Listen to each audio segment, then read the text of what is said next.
Hello, this is Emma from GGD. Energy saving mode is a working mode of air conditioner, and its main function is to reduce the energy consumption of air conditioner by adjusting the cooling power, running time, and other parameters so as to achieve the purpose of energy saving.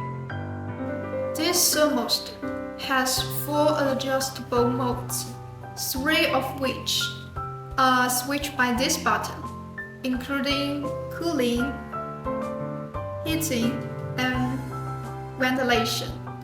And the other mode is the design highlight of this thermostat, energy saving mode, which can be set directly to energy saving mode with one touch of this button, automatically maintaining the temperature at set 25 Celsius and reducing the cooling power of the air conditioner while achieving the cooling effect, reducing the energy consumption of the air conditioner, which is very energy saving and environmentally friendly. GTD specializes in providing you with quality products.